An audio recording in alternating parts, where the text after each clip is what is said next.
Hi, my name is Patty Holden, and we are standing in front of the Healing Clinic located at the entrance of the Islamic Society of Central Florida. We are here representing the Center for Peace, and I am here from the Traditional Lifestyle Creations, which is a business I started a few years ago where we make fermented foods like sourdough bread and sauerkraut and kimchi and things like that. I also teach nutritional therapy classes, and I have taught classes at the Center for Peace right here at this location. But we decided recently to expand the program and to start growing our own food. So we have started about a year ago, we started growing some permaculture around the Healing Clinic, and we're going to be able to use this for classes soon, and we wanted to make a video here to let you kind of take a tour of the garden to see what's here so far. So, you want to follow me down? Okay. Well, actually, let's start with this little tree right here. So we have put 2 trees on either side of the entrance to the Healing Clinic, and you'll notice that they are actually starting to produce some little flowers, some little orange and yellow flowers. This is called the pigeon pea, and those flowers will eventually become pods with tiny little red beans in them that you break out of the pods when they're dry, and you can fill canisters and canisters of red beans that are edible. They use these beans in Latin American culture. They use these beans in India for many of their soups. They're called pigeon peas. And so you have 2 of these right in front of the main entrance. Keep coming around. Right here we have some lemongrass, and it's already turned into a nice clump. It should get a lot bigger than this, but we should start trimming this back and start using it very soon because it starts getting very big soon. As you can tell, it's a nice edible plant, but that could be included in basic landscaping and nobody would know that it was edible. Shh. Right here we have what's called false Roselle. A lot of people like to call this cranberry hibiscus because of the leaves being a cranberry color. The leaves are edible. However, this is not what they make the cranberry tea with. They make cranberry hibiscus tea out of a different plant that has very similar flowers on it, but it has green leaves. And you only use the flower on that plant, and that one is called Roselle. This one is called the false Roselle because it has the similar flowers on it, but you don't use the flowers to make the tea like you do the cranberry hibiscus. But a lot of people mistake this as cranberry hibiscus, so you'll see a lot of people call this cranberry hibiscus, but you only eat the leaves. They have a very tart flavor. You can saute them, you can eat them raw in your salads. I try to get some of this in my salad almost every day. So that's there. And then moving right along, we have some rosemary, we have some basil.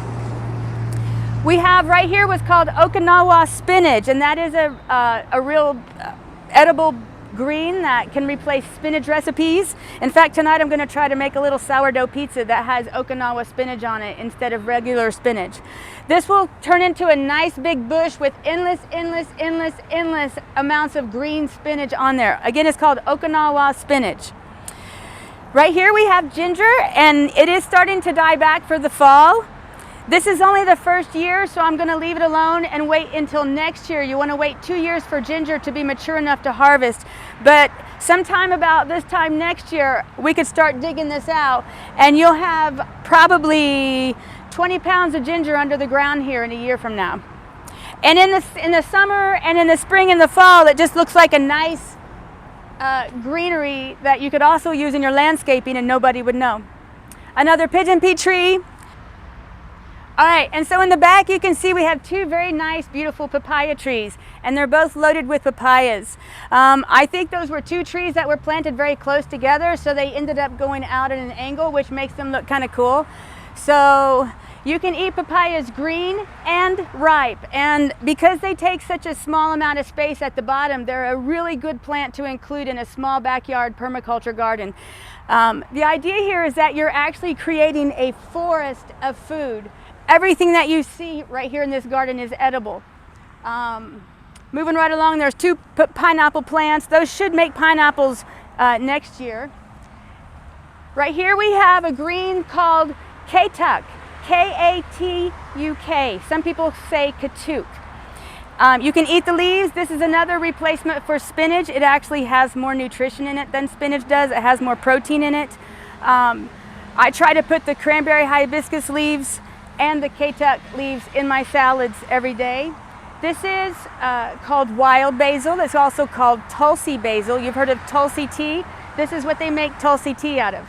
Now the reason I plant this is you can use the leaves as basil. We've got 2 types of basil so far. But the main reason I plant this is you will notice bees always around this plant. And you won't notice bees anywhere else in this garden, but they will always be surrounding the Tulsi basil. And so if you want fruit to actually produce fruit, you're going to have to bring basils into the garden, especially when you're in a city situation like this. So we're going to try to spread this. There's another piece of it over there, but we want to bring the bees in, and they love this Tulsi basil. We have a mango tree that probably will take a few years before it starts creating mangoes. In the back, way back here, you got another cranberry hibiscus. You see how beautiful this color is?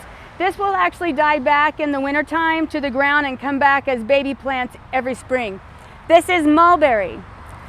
It's time to be chopped back pretty harsh. It needs new growth to make mulberries, but this will actually be covered with mulberry several times a year. I just put 2 sticks in the ground over here. One right here and one right here. And I will come back in 8 months and the ground will have several large yucca roots in there. And if you've ever had yucca fries, that's where it comes from. So that's how we plant the yucca root, is just a stick in the ground from a plant that I dug up a few days ago. And then moving right along, we did put a banana plant in, and it's already got 2 babies, so this will become a banana grove. And I just trimmed the leaves up so it would encourage it to make bananas faster, so we can hurry that up. And then we have one more tree right over here. This is an air cutting that I took off of a fig tree at my house. And this will grow into a huge, beautiful fig tree that will be covered with figs several times a year. So that is a baby tree that came from a mama tree at my place. So this tree actually thinks it's old. And so it'll start producing figs right away instead of having to wait the 7 to 10 years from seed. So, and we also have dragon fruit over on the fence line that I forgot to show you. But the whole point of all of this is that we are teaching people how to grow food that is medicinal. Every single class that I teach, I use a book called Medicine of the Prophet, and we use that information to teach ourselves how to eat food that is good for us, not only for nutrition, but it also contains medicine in it that keeps us healthy throughout our life. So this is all about prophetic medicine and learning how to use food as your medicine. But not only that, but now we're going to include how to grow medicine, grow food in your own backyard as a food forest. So thank you very much. Hope to see you soon.